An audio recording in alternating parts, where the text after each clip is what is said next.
Hello everyone, আসসালামু আলাইকুম। কেমন আছেন সবাই? আশা করি সবাই ভালো আছেন।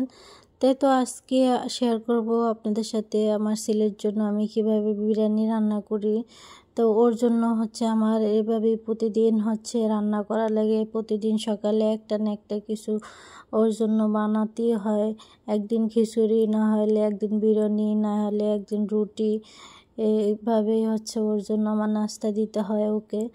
এক একদিন এক একটা। এই তো আগে আমি রান্না করার জন্য বিরিয়ানি রান্না করার জন্য মশলাটা রেডি করে নিলাম। এই তো আমি এখানে দুধের ভিতরে লেবু চিপে টক দই বানিয়ে নিলাম। তারপর বিরিয়ানির মশলা দিয়ে দিলাম অল্প করে। তারপর মরিচের গুঁড়ো, সস, তারপরে ধনিয়ার গুঁড়ো, লবণ, এগুলো সব দিয়ে আমি মশলাটা রেডি করে নিলাম। তারপরে তো ফ্রাই প্যানে তেল পেঁয়াজ দিয়ে এর ভিতরে তেজপাতা, দারচিনি, এলাচ দিয়ে দিলাম।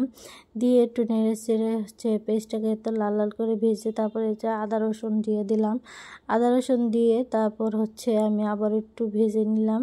ভেজে নেওয়ার পর তো মশলাটা আমি যে মশলাটা রেডি করে রেখেছিলাম বিরিয়ানির জন্য, ওই মশলাটা আমি ঢেলে দিলাম। দিয়ে তারপর একটু নেড়ে চেড়ে একটু পানি দিয়ে বাটিটাকে আমি ধুয়ে দিলাম।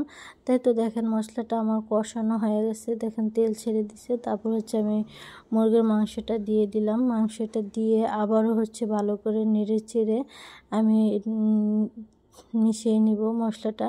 এতে একটু পানি দিয়ে তারপর আমি মশলাটা কষাবো।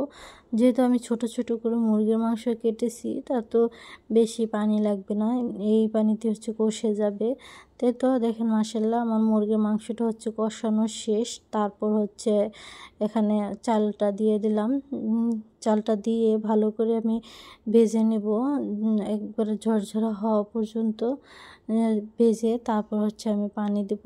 তাই তো আমি ভালোভাবে চালটা ভালো করে ভেজে নিয়েছি। নিয়ে তারপর আমি যে পরিমাণ চাল দিছি তার ডাবল পরিমাণ পানি দিছি। তা পানি দিয়ে তো আবারও ভালো করে মিশিয়ে নিয়েছি। আর অফ ক্যামেরায় কিন্তু আমি কাঁচামরিচও দিয়েছি। কাঁচামরিচ দিয়েও আবার ভালো করে একটু নেড়ে ছেড়ে তারপর মিশিয়ে নিয়েছি। তো একটা ঢাকনা দিয়ে ঢেকে তারপর আমি ভাতটা রান্না করে নিলাম। আর তো দেখেন পানিটা শুকিয়ে আসছে। তারপর আমি আবার একটু নেড়ে চেড়ে মিশিয়ে নিয়েছি। আর তো ভাতগুলো আমি দলা করে দিয়েছিলাম ঢাকনা দিয়ে ঢেকে আমি ভাপে রেখে দিয়েছিলাম 10 মিনিট। 10 মিনিট পরে দেখেন মাশাআল্লাহ কি সুন্দর ঝরঝরা হয়েছে। আর আমার ছেলে খেতে নাকি খুব মজা হয়েছে তার কাছে। আর আমার ভিডিওটা ভালো লাগলে অবশ্যই লাইক, কমেন্ট, শেয়ার করে দেবেন। আর আমার চ্যানেলটা সাবস্ক্রাইব করে পাশে থাকা বেল বাটনটা ক্লিক করে অন করে দেবেন।